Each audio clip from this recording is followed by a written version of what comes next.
بسم الله الرحمن الرحيم. السلام عليكم ورحمة الله. بسم الله الرحمن الرحيم. الحمد لله رب العالمين. الصلاة والسلام على أشرف المرسلين وعلى آله وصحبه أجمعين. أما بعد. അള്ളാഹു സുബ്ഹാനഹു വ തആല അവൻ്റെ ദീനിൻ്റെ വിധിവിലക്കുകൾ കൃത്യമായി പാലിച്ച് അത് മാനിച്ച് ജീവിക്കാനുള്ള തൗഫീഖ് തന്ന് നമ്മെ അനുഗ്രഹിക്കുമാറാകട്ടെ.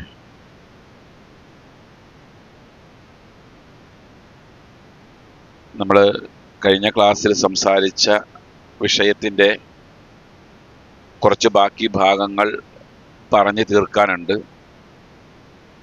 ഒപ്പം തന്നെ നമ്മൾ നിലകൊള്ളുന്ന ഈ സമയങ്ങളെ സംബന്ധിച്ചുള്ള ഒരു ചെറിയ വിവരണവും കൂടെ തരാനുണ്ട്. അപ്പോൾ ഉദ്ഹിയ്യത്ത് കൊണ്ടുള്ള ലക്ഷ്യം എന്താണ് എന്നുള്ളതാണ് നമ്മൾ പറഞ്ഞുകൊണ്ടിരിക്കുന്നത്. അതിലെ പ്രധാനമായ ലക്ഷ്യങ്ങളിലൊന്ന് അള്ളാഹുവിന് തഖ്വ കൂടുതൽ ഉണ്ടാക്കിയെടുക്കുക എന്നുള്ളത് പറഞ്ഞ കൂട്ടത്തിൽ അതിൻ്റെ ഭൗതികമായ ലക്ഷ്യങ്ങൾ ആണ് നമ്മൾ ചർച്ച ചെയ്തത്. ഭൗതികമായ ലക്ഷ്യങ്ങൾ എന്താണ്? മനുഷ്യന് പോഷകാഹാരങ്ങൾ അത് ധാരാളമായി മനുഷ്യന് ലഭ്യമാകുന്ന തരത്തിലായിരിക്കണം. അതിൻ്റെ ഏറ്റവും എളുപ്പമായ ഒരു മാർഗമാണ് ഇസ്ലാം ബലികർമ്മത്തിലൂടെ പഠിപ്പിച്ചുകൊണ്ടിരിക്കുന്നത്. അപ്പം നമുക്കിവിടെ ഇങ്ങനെ ഒരു ഉദ്ഹിയ്യത്ത് കർമ്മം ഇല്ല, അങ്ങനെ ഒരു വ്യവസ്ഥ ഇല്ലായിരുന്നുവെങ്കിൽ നമ്മളാരും ഇതുപോലെ മൃഗങ്ങളെല്ലാം മേടിച്ചു കൂട്ടിയിട്ട് ഇങ്ങനെ ഒരു വിതരണം നടത്തുമായിരുന്നില്ല. അതുള്ളത് കൊണ്ടാണ് അത് ചെയ്യുന്നത്. ഒരുപക്ഷെ നമുക്ക് അതിൻ്റെ എഫക്റ്റ് എത്രത്തോളം ഉണ്ടെന്ന് അറിയാൻ കഴിയില്ല. പക്ഷേ ലോകത്ത് ഞാൻ പറഞ്ഞല്ലോ 73 കോടി മനുഷ്യന്മാർ പട്ടിണിയിലാണ്. ഇന്ന് ലോകത്ത് നടക്കുന്ന വലിയ വലിയ ഇസ്ലാമിക് രാജ്യങ്ങളിൽ നിന്നൊക്കെ ഉള്ള ഉദ്ഹിയ്യത്ത് മാംസം അത്തരം പ്രദേശങ്ങളിലേക്ക് കയറ്റി അയച്ചുകൊണ്ട് അവരുടെ അനുഭവങ്ങൾ പങ്കുവെക്കുന്നുണ്ട്. അതായത് ഈ മാംസമെല്ലാം അവർ ഉണക്കി സൂക്ഷിച്ച് അവർക്ക് മാസങ്ങളോളം ഉപയോഗിക്കാൻ പാകത്തിന് അവരുടെ ഭക്ഷ്യ ദാരിദ്ര്യത്തെ ഇല്ലാതെയാക്കി തീർക്കുന്നുണ്ടെന്നുള്ളത് പറയുന്നത്. അപ്പൊ ഇതിലൂടെ കിട്ടുന്ന നേട്ടങ്ങളിൽപ്പെട്ടതാണതെല്ലാം. അത് നമ്മൾ അറിയണം. പഴയ കാലത്ത്, അതായത് നബി സല്ലല്ലാഹു അലൈഹി വസല്ലമയുടെ കാലഘട്ടത്തിൽ ഇത്തരം മാംസങ്ങൾ അത് ഉണക്കി സൂക്ഷിച്ച് ഉപയോഗിക്കുകയായിരുന്നു അന്നത്തെ ആളുകൾ മുസ്ലിങ്ങൾ ചെയ്തിരുന്നത്. അതുകൊണ്ട് തന്നെയാണ് പെരുന്നാൾ കഴിഞ്ഞാലുള്ള 3 ദിവസം, ആ 3 ദിവസത്തിന് അയ്യാമു തശ്രീഖ് എന്ന പേര് വന്നത്. എന്താ അയ്യാമു തശ്രീഖ് എന്ന് പറഞ്ഞാൽ? മാംസം ഉണക്കി സൂക്ഷിക്കുന്ന ദിവസങ്ങൾ എന്നാണ് അതിനർത്ഥം. അയ്യാമു തശ്രീഖിന്റെ അർത്ഥം മാംസം ഉണക്കി സൂക്ഷിക്കുന്ന ദിവസങ്ങൾ. തശ്രീഖ് എന്ന് പറഞ്ഞാൽ മാംസം ഉണക്കി സൂക്ഷിക്കുക. അപ്പൊ ആ പേര് തന്നെ ലഭിച്ചത് ഇത് അത്രയും ആളുകൾക്ക് ഉപകാരപ്രദമാണ് എന്നുള്ളത് കൊണ്ട് തന്നെയാണ്. അപ്പൊ നമുക്ക് അല്ലാഹു തആല ഭക്ഷണം എന്ന ഒരു അനുഗ്രഹത്തെ നമ്മുടെ മുമ്പിൽ ഇട്ടപ്പോൾ മറ്റ് ജീവികൾ ആർക്കുമില്ലാത്തൊരു പ്രത്യേകതയാണ് നമുക്ക് തന്നത്. അവിടെ നമ്മൾക്ക് ഇസ്ലാമിക് ഫുഡ് എന്നൊരു ഫുഡിനെ പ്രൊവൈഡ് ചെയ്യുന്നില്ല. അത് നമ്മളെപ്പോഴും മനസ്സിലാക്കണം. ചൈനീസ് ഫുഡ് ഉണ്ടാകാം, അറബിക് ഫുഡ് ഉണ്ടാകാം. അറബിക് ഫുഡൊന്നും എന്തല്ല, ഇസ്ലാമിക് ഫുഡല്ല. ഇസ്ലാമിക് ഫുഡ് എന്ന് പറഞ്ഞാൽ അതിന് എത്ര വ്യവസ്ഥ പറഞ്ഞു? 3 വ്യവസ്ഥ പറഞ്ഞു കഴിഞ്ഞ ക്ലാസ്. ഇസ്ലാമിക് ഫുഡ് അല്ല, മറിച്ച് ഇസ്ലാം ഭക്ഷണത്തിന് 3 വ്യവസ്ഥ പറയുന്നു. ആ 3 വ്യവസ്ഥയിൽ ഒതുങ്ങി നിന്നതായിരിക്കണം നമ്മുടെ ഭക്ഷണം. അതിൽ ഒന്നാമത്തെ വ്യവസ്ഥ പറഞ്ഞത് എന്താ? ഹലാലായിരിക്കണം എന്നുള്ളതാണ് പറഞ്ഞത്. അത് നമ്മൾ കഴിഞ്ഞ ആഴ്ച ഒന്ന് ഡീപ്പായിട്ട് വിശദീകരിച്ച്. രണ്ടാമത്തേത് ത്വയ്യിബായിരിക്കണം, വിശിഷ്ടമായിരിക്കണം. എന്തെങ്കിലും പറ്റൂല നമുക്ക്. ഏറ്റവും വിശിഷ്ടമായ ആഹാരത്തെയാണ് ഇസ്ലാം പരിചയപ്പെടുത്തുന്നത്. ഖുർആനിൽ പലതരം ആഹാരത്തെ പറയുന്നുണ്ടല്ലോ. വേൾഡ് ബേസ് 2 ഭക്ഷണക്രമങ്ങളെ പറ്റിയേ പറയുന്നുള്ളൂ. ഒന്ന് സസ്യ ബുക്ക്, 2 മാംസ ബുക്ക്, പിന്നെ 3ാമത് പറയുന്നത് മിശ്ര ബുക്ക് എന്നാണ് പറയുന്നത്. പക്ഷെ ഇസ്ലാം ഭക്ഷണവുമായി ബന്ധപ്പെട്ടുകൊണ്ട് പറയുന്നത് ഒന്ന് സസ്യം, അതിൻ്റെ ഇനങ്ങളെ, സസ്യാഹാരത്തെ പറ്റി പറയുന്നുണ്ട്. ഫൽയൻദുറിൽ ഇൻസാനു ഇലാ തആമിഹി. അപ്പോൾ മനുഷ്യൻ അവന്റെ ഭക്ഷണത്തിലേക്കൊന്ന് ശ്രദ്ധിക്കൂ, നോക്കട്ടെ. അന്നാ സ്വബബ്നൽ മാഅ സ്വബ്ബ. നാം ആണ് ആകാശത്ത് നിന്ന് ധാരാളം വെള്ളം ഇറക്കി കൊടുത്തത്. എന്നിട്ട് സുമ്മ ശഖഖ്നൽ അർള ശഖ. ഭൂമിയെ നമ്മൾ പിളർത്തി ആ മഴയിലൂടെ. ഫഅംബത്നാ ഫീഹാ ഹബ്ബ. അതിലൂടെ ധാന്യങ്ങൾ മുളച്ചു. വ ഇനബം വ ഖൽബ. പച്ചക്കറികളും അതേപോലെ മുന്തിരിയും എല്ലാം ഉണ്ടായി. വ സൈത്തൂനം വ നഖല. ഒലിവും ഈത്തപ്പഴവും ഉണ്ടായി. വ ഹദായിക ഗുൽബ. ഇടതിങ്ങിയ തോട്ടങ്ങൾ ഉണ്ടായി. വ ഫാക്കിഹത്തം വ അബ്ബ. പഴവർഗ്ഗങ്ങളും പുല്ലുകളും ഉണ്ടായി. മതാഅൻ ലക്കും വലിയൻആമിക്കും. നിങ്ങൾക്കും നിങ്ങളുടെ കന്നുകാലികൾക്കും ഭക്ഷണമായിക്കൊണ്ട്. അപ്പൊ സസ്യാഹാര രീതി എന്താണെന്ന് ഖുർആൻ പറഞ്ഞു. ഇതാണ് സസ്യാഹാരം, അതെങ്ങനെ ഉണ്ടാകുന്നു എന്ന് പറഞ്ഞു. മറ്റൊരു ആഹാരക്രമത്തെ ഇസ്ലാം പഠിപ്പിച്ചു. അത് വിശുദ്ധ ഖുർആനിലെ 35-ാം അധ്യായം സൂറ ഫാത്തിറിന്റെ 12-ാം വചനത്തിൽ അള്ളാഹു പറഞ്ഞു, വമാ യസ്തവിൽ ബഹ്റാനി ഹാദാ അദ്ബുൻ ഫുറാത്തുൻ സായിഉൻ ശറാബുഹു വഹാദാ മിൽഹുൻ ഉജാജ്. അള്ളാഹു താല രണ്ട് സമുദ്രങ്ങൾ അല്ലെങ്കിൽ രണ്ട് ജലാശയങ്ങളെ പറ്റി പറയുന്നത്. രണ്ട് ജലാശയങ്ങൾ, ഒന്ന് കഠിനമായ ഉപ്പ് രസമുള്ള ജലാശയം, രണ്ട് കുടിക്കാൻ യോഗ്യമായ ശുദ്ധജലമുള്ള ജലാശയം. എന്ന് പറഞ്ഞാൽ ഉപ്പ് വെള്ളവും ഉപ്പ് വെള്ളമല്ലാത്ത സാധാ വെള്ളവും. ഇത് രണ്ട് ജലാശയങ്ങളെ പറ്റി പറഞ്ഞിട്ട് അള്ളാഹു പറയുന്നു, വമിൻ കുല്ലിൻ തഅകുലൂന ലഹ്മൻ ത്വരിയ. ഇതിലെല്ലാത്തിൽ നിന്നും ഫ്രഷ് മാംസം അവർക്ക് ലഭ്യമാണ്. ഫ്രഷ് മാംസം എന്നാ ഫിഷിനെ പറ്റി പറഞ്ഞത്. എന്നാ മറ്റ് കന്നുകാലികളുടെ മാംസങ്ങളെ സംബന്ധിച്ച് ഫ്രഷ് മാംസം എന്ന് പറഞ്ഞിട്ടില്ല. മത്സ്യം എന്ന് പറഞ്ഞാൽ ഫ്രഷ് ആണ് എന്നാണ് പറയുന്നത്. അതിനൊക്കെ ഒരുപാട് കാരണങ്ങൾ പറയുന്നുണ്ട്. ആ ഒരു വാക്ക് അവിടെ ഉപയോഗിക്കാനുള്ള കാരണം. ഇന്നത്തെ അമോണിയ മത്സ്യത്തിനെ ഇസ്ലാം എതിർക്കുന്നു എന്നതിന്റെ ഒന്നാമത്തെ തെളിവിതാണ്. അമോണിയ മത്സ്യത്തെ എതിർക്കുന്നു. കാരണം ഫ്രഷ് ആയിരിക്കണം മീൻ എപ്പോഴും. ഫ്രഷ് അല്ലാത്ത മത്സ്യം ഭക്ഷണമായി വിശിഷ്ട ആഹാരമായി ഇസ്ലാം പഠിപ്പിക്കുന്നില്ല. പിന്നെ ഉണക്കി സൂക്ഷിക്കുന്ന മത്സ്യം, അതിനെപ്പറ്റി പറയുന്നുണ്ട്. അതുമായി ബന്ധപ്പെട്ടുകൊണ്ടൊരു ചരിത്രമുണ്ട്. സ്വഹാബികൾ യാത്ര ചെയ്തൊരു ചരിത്രം. അതൊക്കെ നമുക്ക് മറ്റൊരു ക്ലാസ്സിൽ വിശദീകരിക്കാം. ഈ വിഷയത്തിൽ നിന്ന് തെറ്റിപ്പോകാതിരിക്കാൻ വേണ്ടി ഞാൻ അതിലേക്ക് പ്രവേശിക്കുന്നില്ല. മൂന്നാമത്തെ ആഹാരം പറഞ്ഞത് എന്താണ്? മാംസാഹാരമാണ്. അത് നമ്മൾ കഴിഞ്ഞ ക്ലാസ്സിൽ വായിച്ചു. ഹുരിമത്ത് അലൈക്കുമുൽ മൈതത്തു വദ്ദമു വലഹ്മുൽ ഖിൻസീർ ഒക്കെ വായിച്ചു നമ്മൾ. അപ്പൊ ഈ ഭക്ഷണം ഹലാലായിരിക്കണം ഒന്ന്. രണ്ടാമത്തേത് ഭക്ഷണം വിശിഷ്ടമായിരിക്കണം, ത്വയ്യിബായിരിക്കണം. ഒരു ഭക്ഷണം വിശിഷ്ടമാണ് എന്ന് എപ്പോഴാ പറയുന്നത്? ഒന്ന്, അത് പോഷക ഗുണമുള്ളതാണോ ഇല്ലയോ എന്ന് നോക്കണം. പോഷക ഗുണം ഇല്ലാത്ത ഭക്ഷണങ്ങളെ വിശിഷ്ട ആഹാരങ്ങളുടെ കൂട്ടത്തിൽ അള്ളാഹു താല ഉൾപ്പെടുത്തിയിട്ടില്ല. ഇപ്പൊ ഞാൻ കഴിഞ്ഞ ക്ലാസ്സിൽ പറഞ്ഞില്ലേ, വെജിറ്റേറിയൻ ഫുഡ് നോൺ വെജിറ്റേറിയൻ ഫുഡുമായിട്ട് താരതമ്യം ചെയ്യുമ്പോൾ ഏറ്റവും പോഷക ഗുണമുള്ള ഫുഡ് ഏതാ? നോൺ വെജാണ്. അതിന് നാം വിശുദ്ധ ഖുർആനിലെ അൽ ബഖറയിലെ 2-ാം വചനത്തിന്റെ 61-ാമത്തെ 2-ാം അധ്യായത്തിന്റെ 61-ാം വചനം നമ്മൾ കഴിഞ്ഞ ക്ലാസ്സിൽ പറഞ്ഞിരുന്നു. ഇവിടെ പറഞ്ഞിരുന്നില്ലേ? ഇത് ഖുൽതും യാ മൂസ ലൻ നസ്ബിറ അലാ തആമിൻ വാഹിദ്, ഇല്ലേ? ഒറ്റ ഭക്ഷണം കൊണ്ട് സഹിക്കാൻ കഴിയില്ല എന്ന് പറഞ്ഞിട്ട് പറഞ്ഞു, ആകാശത്തുനിന്ന് അല്ലാഹു തആല മഞ്ഞ് സെൽവ ഇറക്കി കൊടുത്തു. അവർക്ക് വെജിറ്റേറിയൻ ഫുഡ് വേണമെന്ന് പറഞ്ഞപ്പോൾ അല്ലാഹു തആല അവരോട് പറഞ്ഞു, എന്ത്? അതസ്തബ്ദിലൂനല്ലദീ ഹുവ അദ്നാ ബില്ലദീ ഹുവ ഖൈർ. തരം താഴ്ന്ന ഭക്ഷണം ആണോ നല്ല ഭക്ഷണത്തെ ഒഴിവാക്കിക്കൊണ്ട് നിങ്ങൾ ആഗ്രഹിക്കുന്നത്? അപ്പൊ നോൺ വെജ് ഫുഡിനെ സംബന്ധിച്ച് അല്ലാഹു തആല നല്ല ഭക്ഷണം എന്നാ പറഞ്ഞത്. വെജ് ഫുഡിനെ പറ്റി പറഞ്ഞത് താഴ്ന്ന ഗുണമുള്ളത് എന്നാ പറഞ്ഞത്. അപ്പൊ പോഷക ഗുണം ഉണ്ടാകണമെന്നുണ്ടെങ്കിൽ അത് എന്തായിരിക്കണം? പോഷക ഗുണമുള്ള ഭക്ഷണമാണ് എന്ത്? ഏറ്റവും വിശിഷ്ടമായ ഭക്ഷണം. അതുകൊണ്ട് തന്നെ ലോകത്തുള്ള മഹാഭൂരിപക്ഷം മതങ്ങളും മനുഷ്യർക്ക് മാംസാഹാരം യഥേഷ്ടം സുലഭമായി ലഭിക്കണം എന്നുള്ള ലക്ഷ്യത്തിൽ അവരുടെ മതങ്ങളിലെല്ലാം ബലികർമ്മത്തെ അവർ എന്ത് ചെയ്തു? വ്യവസ്ഥയാക്കി. അങ്ങനെയാണ് ബലികർമ്മം മതങ്ങളിൽ വന്നിട്ടുള്ളത്. ലോകത്തെ എല്ലാ മതങ്ങളിലും ബലികർമ്മമുണ്ട്. ബലികർമ്മമില്ലാത്ത മതങ്ങൾ ലോകത്തില്ല. എല്ലാ മതങ്ങളിലും അപൂർവം ചില മതങ്ങൾ ഒറ്റപ്പെട്ടെങ്കിൽ ഒറ്റപ്പെട്ടു, അത്രേ ഉള്ളൂ. ബലികർമ്മമുണ്ട്. പക്ഷെ പിൽക്കാലഘട്ടത്തിൽ ഈ ബലികർമ്മങ്ങളിൽ ആ ബലിയുടെ മാംസവും അതിൻ്റെ രക്തവുമെല്ലാം ഏത് ദേവീ ദേവന്മാരെ പ്രസാദിപ്പിക്കാൻ വേണ്ടി ബലി അറുക്കുന്നുവോ അവരുടെ പ്രതിമകളുടെ മുമ്പിൽ കൊണ്ടുപോയി വെക്കുവാനും മനുഷ്യർക്ക് അത് ഉപയോഗയോഗ്യമല്ലാത്ത രീതിയിലാക്കുകയും ചെയ്തു. മനുഷ്യന്മാർക്ക് തിന്നാൻ പറ്റാത്ത കൊലത്തിലാക്കി. അങ്ങനെ വരുമ്പോൾ ഇസ്ലാം അവിടെ വ്യവസ്ഥ പറഞ്ഞു. എന്ത്? കൃത്യമായി പറഞ്ഞു,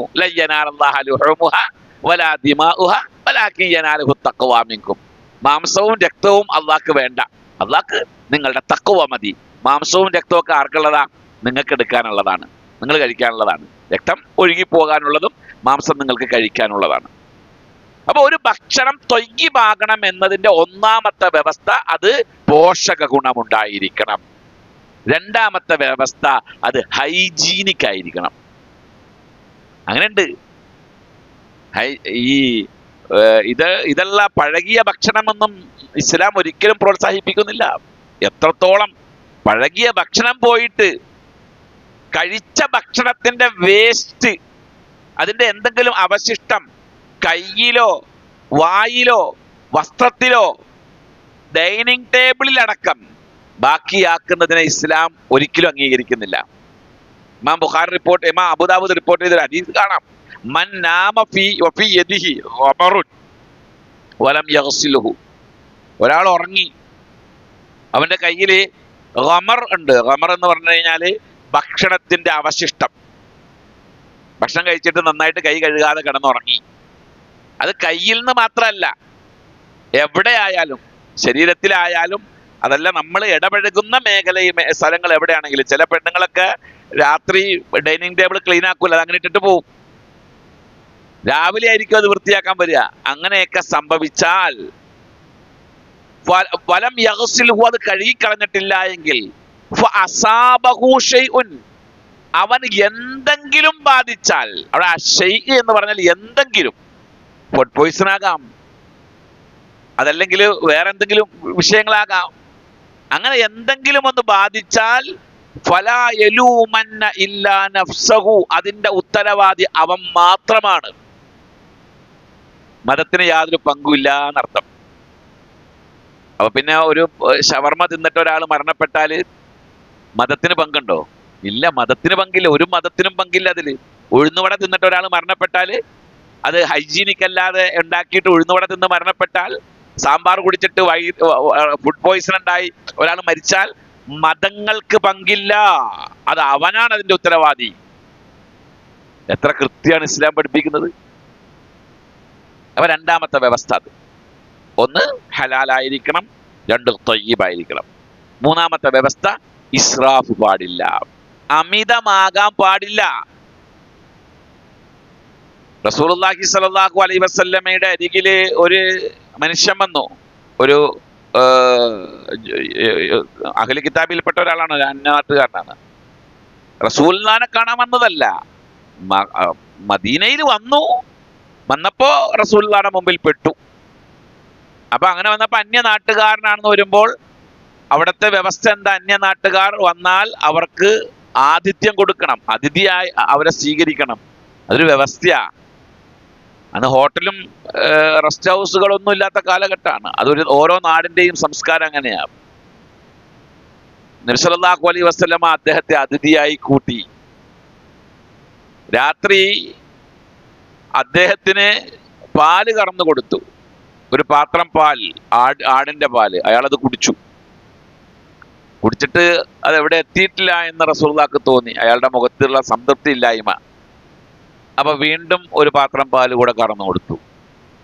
വേണോന്ന് ചോദിച്ചപ്പോ വേണമെന്ന് പറഞ്ഞു. പിന്നെയും കറന്നു കൊടുത്തു. 7 പാത്രം പാൽ അയാൾ കുടിച്ചു. 7 ആടിനെ കറന്ന് 7 പാത്രം പാല് കൊടുത്തു. 7 പാത്രം പാൽ അയാൾ കുടിച്ചു. ബുഖാരി, സ്വഹീഹുൽ ബുഖാരിയിൽ രേഖപ്പെടുത്തുന്ന ഈ സംഭവം. അങ്ങനെ റസൂലുള്ളാഹിയായിട്ട് അയാൾ കഴിഞ്ഞുകൂടി. രാത്രി പ്രവാചകന്റെ ഇടപഴകലും സംസാരവും. അല്ലാഹു റസൂലല്ലേ, ഏറ്റവും ഹൃദ്യമായ സ്വഭാവത്തിന്റെ ഉടമയല്ലേ. നേരം വെളുത്തപ്പോ അയാൾ ഇസ്ലാം മതം സ്വീകരിച്ചു, സഹാബിയായി മാറി. അയാൾക്ക് ഇസ്ലാം സ്വീകരിക്കാൻ തോന്നി. അന്നും അയാൾ അതിഥി തന്നെയാണ്. അന്ന് രാത്രി നബി സല്ലല്ലാഹു അലൈഹി വസല്ലമ അയാൾക്ക് പാല് കറന്നു കൊടുത്തു, അയാൾ കുടിച്ചു. രണ്ടാമത് അല്ലാഹുവിന്റെ റസൂല് പാത്രം എടുത്തിട്ട് കറക്കാൻ പോയപ്പോ കൈ പിടിച്ചു റസൂലുള്ളാഹി സ്വല്ലല്ലാഹു അലൈഹി വസല്ലം. എന്നിട്ട് പറഞ്ഞു, മതി നബിയെ, വയറ് നിറഞ്ഞു. അപ്പൊ നബി സല്ലല്ലാഹു അലൈഹി വസല്ലമ പറഞ്ഞു, അൽ മുഅ്മിനു ലിൽ മുഅ്മിനി, ഒരു മുഅ്മിനിന് ഒറ്റ വയറാണ്, എന്നാൽ മുഅ്മിൻ അല്ലാത്ത അവന് 7 വയറുണ്ടാവും. മുഅ്മിനിന് എത്ര മതി? കുറച്ച് മതി. മുഅ്മിൻ അങ്ങനെയാ, കുറഞ്ഞ ഭക്ഷണം മതി. അതുകൊണ്ട് അവന് വയറ് സംതൃപ്തമായിരിക്കും. അതാണ് മുഅ്മിന്റെ സ്വഭാവം. എന്നാൽ നബി സല്ലല്ലാഹു അലൈഹി വസല്ലം പറഞ്ഞ ഒരു ഹദീസ് ഉണ്ട്. അതായത് അമിതമായി ഭക്ഷണം കഴിക്കുന്ന വിഷയവുമായി ബന്ധപ്പെട്ടുകൊണ്ട് പറയുന്ന ഒരു സംഭവമാണ്. അതായത് അന്ത്യനാളില് ഇത് ഏറ്റവും ഉത്തമമായ സമുദായം എൻ്റെ സമുദായമാണ് എന്ന് പറഞ്ഞിട്ട് പറയുകയാണ്. അന്ത്യനാളിൽ ഒരു സമുദായം വരും. അവരുടെ ഏറ്റവും വലിയ പ്രത്യേകത, അവരെ സാക്ഷികളാക്കാൻ കൊള്ളൂല, അവർ വാക്ക് പറഞ്ഞാൽ പാലിക്കൂല. അവർക്കുള്ള ഗുണമാണ് അവർക്ക് പള്ള കൂടുതലായിരിക്കും. കഴിഞ്ഞ ക്ലാസ്സിൽ ഞാൻ പറഞ്ഞതെന്ന് തോന്നുന്നത്, പള്ള കൂടുതലായിരിക്കും.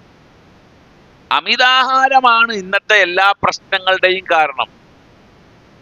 ഏറ്റവും കുറഞ്ഞ ഭക്ഷണമാണ് ഇസ്ലാം പഠിപ്പിക്കുന്നത്. അപ്പോൾ ഈ 3 വ്യവസ്ഥകൾ മാത്രമാണ് ഇസ്ലാം ഭക്ഷണത്തിന്റെ മേൽ വെച്ചിട്ടുള്ളൂ.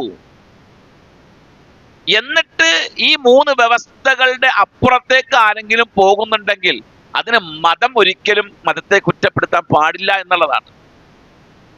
അപ്പൊ ഈ ഒരു വ്യവസ്ഥയിൽ നിന്നുകൊണ്ട് മനുഷ്യ സമൂഹത്തിന് പോഷക മൂല്യമുള്ള ഭക്ഷണങ്ങൾ ലഭ്യമാകണം എന്ന ഉദ്ദേശത്തിൽ ഇസ്ലാം ഉദ്ഹിയ്യത്ത് പോലെയുള്ള ബലികർമ്മങ്ങളെ നമുക്ക് അനുവദിച്ചു തന്നു. ആ ഉദ്ഹിയ്യത്തിന്റെ ഏറ്റവും പ്രധാനപ്പെട്ട സമയമാണ് ദുൽഹജ്ജ് മാസത്തിന്റെ 10 മുതൽ 13 വരെ ഉള്ള ദിവസങ്ങൾ. 4 ദിവസമാണ് ഉദ്ഹിയ്യത്ത് കർമ്മത്തിന് വേണ്ടി ലഭിക്കുന്നത്. അപ്പൊ നിങ്ങൾ അത് നിയ്യത്താക്കിയിട്ടുണ്ട് എങ്കിൽ ഇൻഷാ അല്ലാഹ് അതനുസരിച്ച് കൊണ്ട്, അതിൻ്റെ ആ ചര്യ അനുസരിച്ച് ഉദ്ഹിയ്യത്ത് മൃഗത്തെ പരമാവധി നമ്മുടെ കൈകൊണ്ട് തന്നെ ബലി അറക്കാൻ വേണ്ടി നമ്മൾ ശ്രദ്ധിക്കണം. പരമാവധി നമ്മുടെ കൈകൊണ്ട് തന്നെ അറക്കാൻ പറ്റുമോ എന്നുള്ളതാണ് നമ്മൾ നോക്കേണ്ടത്. പിന്നെ നമ്മൾ ഈ മാസം പവിത്രമായൊരു മാസമാണ്.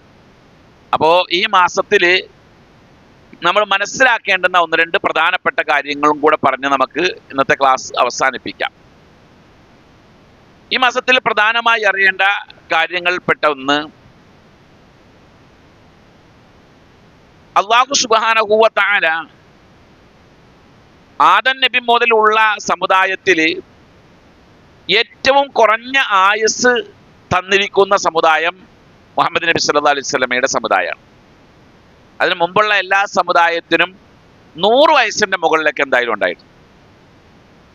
ആദം നബി അലൈഹി ഇസ്ലാമിന്റെ വയസ്സ് 1000 വയസ്സാണ് എന്ന് രേഖപ്പെടുത്തിയതായിട്ട് കാണാം. 1000 വർഷം അദ്ദേഹം ജീവിച്ചിരുന്നു എന്നുള്ളത് കാണാം.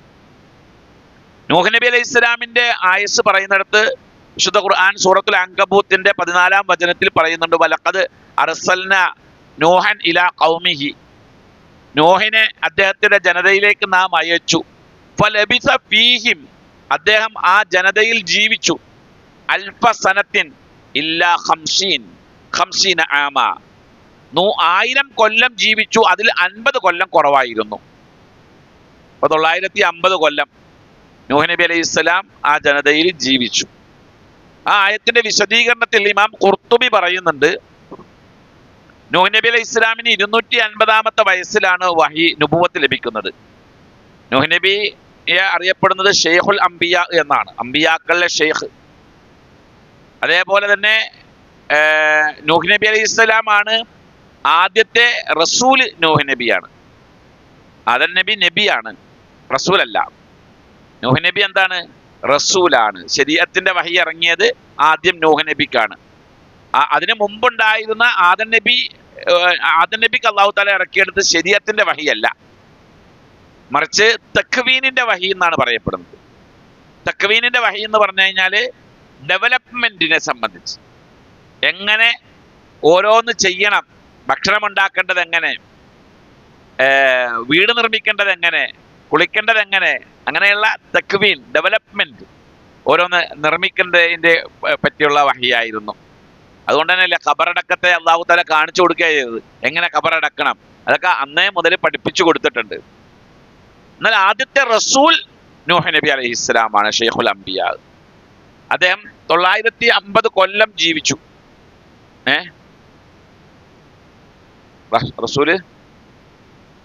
റസൂൽ എന്ന് പറഞ്ഞാൽ ഒരു ശരീഅത്ത് ഉണ്ടാകും ആ റസൂലിന്. നബിയും റസൂലും തമ്മിലുള്ള വ്യത്യാസം എന്താന്ന് വെച്ചാൽ, ഒരു നബി എന്ന് പറയുമ്പോൾ ആ നബിക്ക് പ്രത്യേക ശരീഅത്ത് ഉണ്ടാവില്ല. വഹി ഉണ്ടാകും, നുബുവത്ത് കിട്ടിയിട്ടുണ്ടാവും, വഹി ഉണ്ടാകും. ആ നബിക്കുള്ള പ്രത്യേകത, മുമ്പ് ഒരു റസൂൽ ഉണ്ടായിട്ടുണ്ട് എങ്കിൽ ആ റസൂലിന്റെ ശരീഅത്ത് പഠിപ്പിച്ചു കൊടുക്കലാണ് നബിയുടെ പ്രത്യേകത. എങ്ങനെ എല്ലാ റസൂലിനും വേദഗ്രന്ഥം ഉണ്ടാകൂല, ശരീഅത്ത് ഉണ്ടാവും. എല്ലാ റസൂലുമാർക്കും വേദഗ്രന്ഥം ഇല്ല. അപ്പോ ഏടുകൾ ഉണ്ടാകും, നിയമങ്ങൾ, ശരീഅത്ത് ഉണ്ടാകും. അപ്പോ ആ ശരീഅത്തുമായിട്ട് ഒരു റസൂൽ വന്നിട്ടുണ്ട് എങ്കിൽ ആ റസൂലിന്റെ കാലഘട്ടത്തിൽ ഉണ്ടാകുന്ന ഒരു നബി ഉണ്ടാകും. ആ നബിക്ക് ഈ ശരീഅത്ത് അനുസരിച്ച് പ്രബോധനം നടത്തേണ്ട ഉത്തരവാദിത്വമുണ്ട്. അതാണ് റസൂലും നബിയും തമ്മിലുള്ള വ്യത്യാസം. കുറഞ്ഞ റസൂലുമാർ, വളരെ കുറഞ്ഞ റസൂലുമാരുണ്ടാവുള്ളൂ. എല്ലാവർക്കും ആദ്യം നബിയായിട്ട് നുബുവത്താണ് ലഭിക്കുന്നത്. പിന്നെ നബി സല്ലല്ലാഹു അലൈഹി വസല്ലമയ്ക്ക് ആദ്യം ലഭിച്ചത് നബിയായിട്ട് നുബുവത്താണ് ലഭിച്ചത്. ഹിറാ ഗുഹയിൽ വെച്ചിട്ട് നുബുവത്താണ് ലഭിച്ചത്. നുബുവത്ത് ലഭിച്ചപ്പോൾ നബി സല്ലല്ലാഹു അലൈഹി വസല്ലമയെയും കൊണ്ട് ഖദീജ ഉമ്മ വറഖത്ത് ബിൻ നൗഫലിന്റെ അരികിലേക്ക് പോയി. വറഖത്ത് ബിൻ നൗഫല് അന്ന് ജീവിച്ചിരുന്ന തൗഹീദുള്ള 10 പേരുണ്ട്. ഖുറൈശികളിൽ 10 പേര് ഖുറൈശികളുടെ പ്രത്യേകതകളിൽപ്പെട്ടതാണ്. 7 പ്രത്യേകതകൾ ഖുറൈശികൾക്കുണ്ട്. അത് നമുക്ക് ഏതെങ്കിലും ഒരു ക്ലാസ്സിൽ വിശദീകരിക്കാം. അതിൽപ്പെട്ട ഒരു പ്രത്യേകതയാണ്, അവര് 10 കൊല്ലം അള്ളാഹുവിനെ മാത്രം ആരാധിക്കുന്ന കുറഞ്ഞ ഒരു സമൂഹം ഖുറൈശികളിൽ മാത്രമായി ചുരുങ്ങി. ലോകത്തെല്ലായിടത്തും തൗഹീദ് അസ്തമിച്ചപ്പോ തൗഹീദിൽ അധിഷ്ഠിതമായി ജീവിച്ച കുറഞ്ഞ ജനത അവർ 10 കൊല്ലം ജീവിച്ചു, ഒരു റസൂലില്ലാതെ, ഒരു ദഅവത്തില്ലാതെ. അത് വലിയ അത്ഭുതമാണ്. ദഅവത്തും ഇല്ല, റസൂലില്ല, 10 കൊല്ലം തൗഹീദിൽ അധിഷ്ഠിതമായി ജീവിക്കുന്ന കുറഞ്ഞ ആളുകൾ. അവരിൽപ്പെട്ട ഒരാളാണ് അംർ ഇബ്നു നുഫൈൽ, സെയ്ദ് ഇബ്നു അംർ ഇബ്നു നുഫൈൽ. അതിൽപ്പെട്ട ഒരാളാണ് വറഖത്ത് ബിൻ നൗഫൽ. വറഖത്ത് ബിൻ നൗഫലിന്റെ അരികില് ഖദീജ റളിയല്ലാഹു അൻഹ നബി സല്ലല്ലാഹു അലൈഹി വസല്ലമയെ കൊണ്ടുപോയി. അപ്പൊ പറഞ്ഞ്, ഇത് നാമൂസാണ്, ജിബ്രീലാണ് വന്നിട്ടുള്ളത്, വഹീയായിട്ട് വന്നിരിക്കുന്നു, ഇദ്ദേഹം പ്രവാചകനാണ്.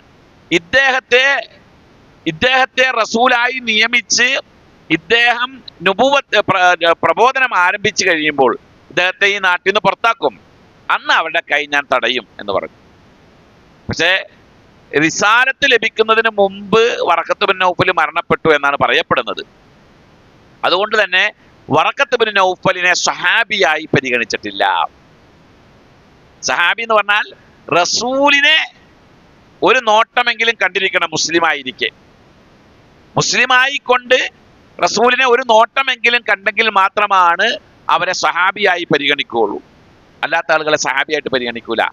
അതുകൊണ്ട് തന്നെ വറക്കയുടെ പേര് കേട്ടാൽ, വറഖത്ത് ബിൻ നൗഫലിന്റെ പേര് കേട്ടാൽ തർളിയത്ത് റളിയല്ലാഹു അൻഹു എന്ന് ചെല്ലേണ്ടതില്ല എന്നാണ് ഉലമാക്കളിലെ ഭൂരിപക്ഷം ആളുകളുടെ അഭിപ്രായം.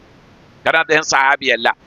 റളിയല്ലാഹു അൻഹു ചെല്ലാൻ അള്ളാഹു കൽപ്പിച്ചിരിക്കുന്നത് അസ്സാബിഖൂനൽ അവ്വലൂന മിനൽ മുഹാജിരീന വൽ അൻസാർ, മുഹാജിറുകളും അൻസാറുകളും അവരെ തുടർന്ന് വന്നിരിക്കുന്ന ആളുകളും, അത്ര ആൾക്കാരെ തർളിയത്തുള്ളൂ.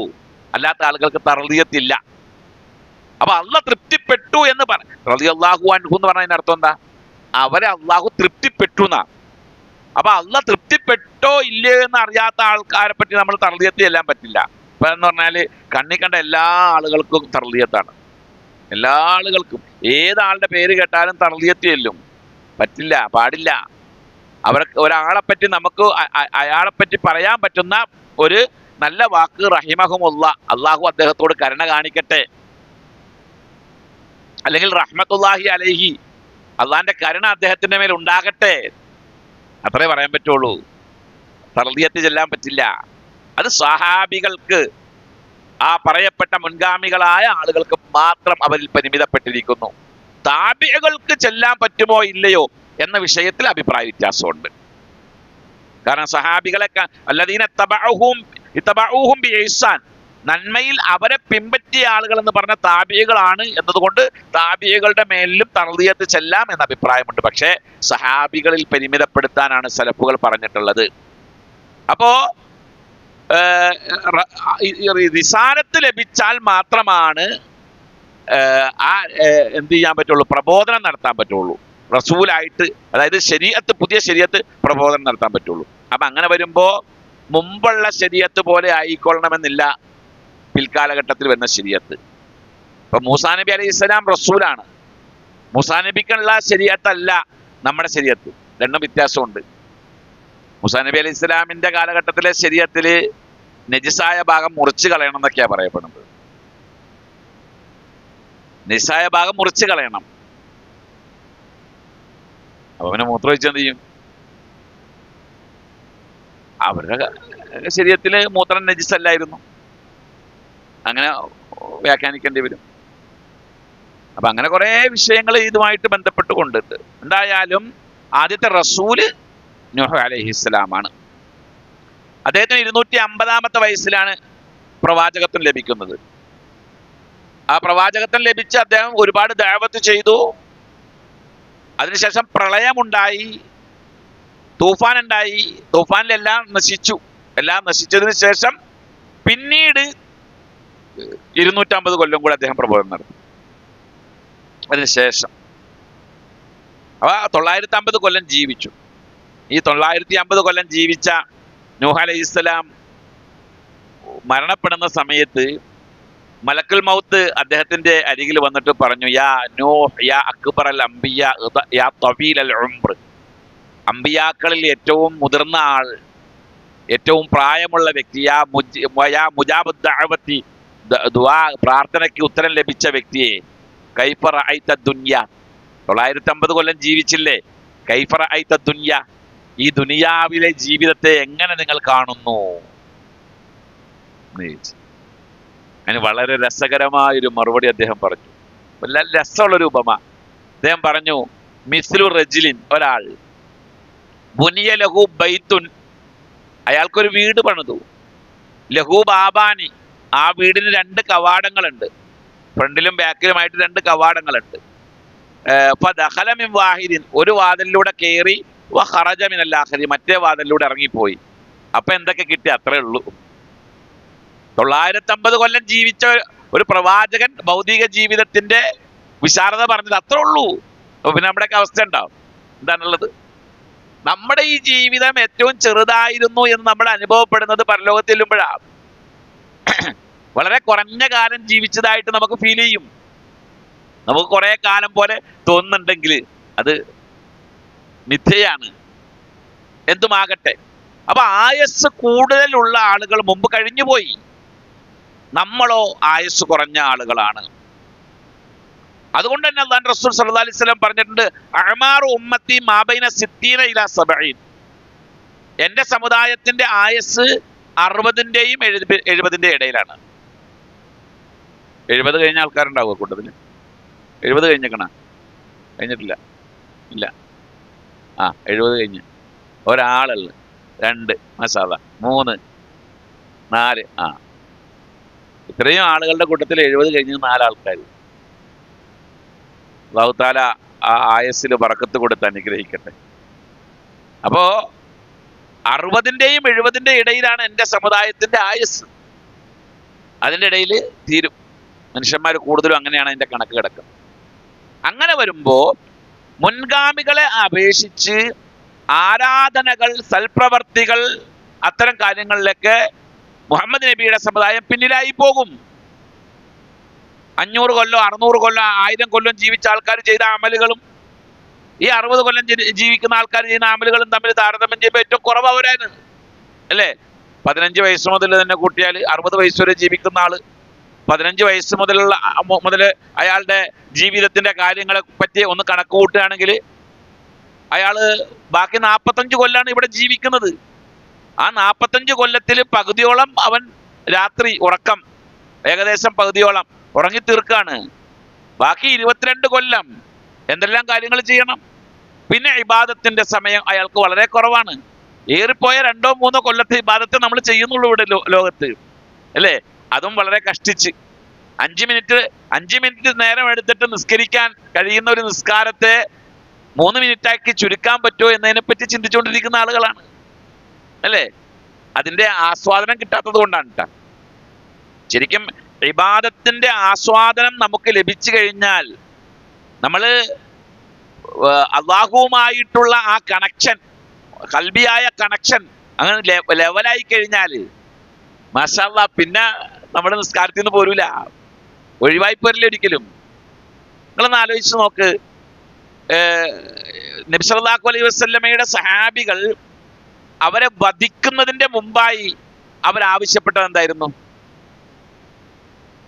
നിസ്കരിക്കാനാണ്. 2 റക്അത്ത് നിസ്കരിക്കാനുള്ള സമയം ചോദിച്ചത്, വേറൊന്നും ചോദിച്ചിട്ടില്ലല്ലോ, അല്ലേ? ചില സഹാബികളെ വധിക്കാൻ വേണ്ടി ഒരു സഹാബിയെ കൊല്ലാനുള്ള എല്ലാ തയ്യാറെടുപ്പുകളും പൂർത്തിയാക്കി കഴിഞ്ഞപ്പോ അവസാനമായി എന്തെങ്കിലും വേണോ, ആഗ്രഹം ഉണ്ടോ എന്ന് ചോദിച്ചാൽ പറഞ്ഞ് 2 റക്അത്ത് നിസ്കരിക്കാൻ. കാരണം അതാണ് ആ കമ്മ്യൂണിക്കേഷൻ, അതാണ്. അത് കറക്റ്റായി കിട്ടിക്കഴിഞ്ഞാൽ ഇതാവും. നമ്മൾ ഒന്ന് പിടിക്കപ്പെട്ട് അറസ്റ്റ് ചെയ്യപ്പെട്ട് നമ്മളെ കൊല്ലാൻ വേണ്ടി ഒരുങ്ങിയിരിക്കുകയാണ്. അപ്പോൾ ഒരു ലാസ്റ്റ് ചാൻസ് ആയിട്ട് എന്തെങ്കിലും വേണമെന്ന് വെച്ച് കഴിഞ്ഞാൽ ഒന്ന് വീട്ടിലേക്ക് വിളിക്കണം, എൻ്റെ മക്കളോടും കുട്ടികളോടും സംസാരിക്കണം. അങ്ങനെയൊക്കെ ചിന്തിക്കുന്ന ആൾക്കാരായിരിക്കും. ഒരുപക്ഷെ നമ്മളിലൊക്കെ ആ സമയത്ത് ആ ഈമാൻ കൂടിയേക്കാം, എങ്ങനെയാണെന്നറിയില്ല. കാരണം മരണത്തെ മുഖാമുഖം കാണുമ്പോൾ നമ്മളൊരു പക്ഷെ ആ ലബ്ധത്തിലേക്ക് അടുത്തേക്കാം. പക്ഷെ ഒരു കാര്യം മനസ്സിലാക്കണം, നമ്മളുടെ നിസ്കാരം, ആ നിസ്കാരം ഭൂരിപക്ഷം ആളുകളും അതിൻ്റെ ലഹരി ആസ്വദിക്കുന്നില്ല എന്നുള്ളത് മനസ്സിലാക്കും. ലഹരി ആസ്വദിക്കുന്ന ഒരാളെ സംബന്ധിച്ചിടത്തോളം ഞാൻ ഒരാളുടെ നിസ്കാരം കണ്ടിട്ടുണ്ട്. എനിക്ക് എൻ്റെ ഒരു ഗുരുവര്യൻ മരണപ്പെട്ടു പോയി. അദ്ദേഹത്തിൻ്റെ നിസ്കാരം ഞാൻ കണ്ടിട്ടുണ്ട്. ഭയങ്കര രസമാണ് നിസ്കാരം കാണാൻ. ആ നിസ്കാരം കണ്ട് നിൽക്കാൻ തന്നെ ഒരു രസമാണത്. അദ്ദേഹം നിസ്കരിക്കുമ്പോൾ ഇങ്ങനെ നിന്നും മരണപ്പെട്ടു പോയോ എന്ന് തോന്നിപ്പോകും. ഒരു പ്രതിമ പോലെ അങ്ങ് നിന്ന് പോകും, നിശ്ചലമായിരിക്കും. റുക്കോയിലേക്കൊക്കെ പോകുമ്പോൾ ആ റുക്കോയിന്റെ പൂർണ്ണത പാലിക്കും. റുക്കോ എന്ന് പറഞ്ഞാൽ നിസ്കാരത്തിലെ ഏറ്റവും ബാലൻസ് ചെയ്യേണ്ട ഒരു സംഭവമാണ് റുക്കോ. പെരടി, മുതുക് ലെവല് ഒരു 7 പോലെ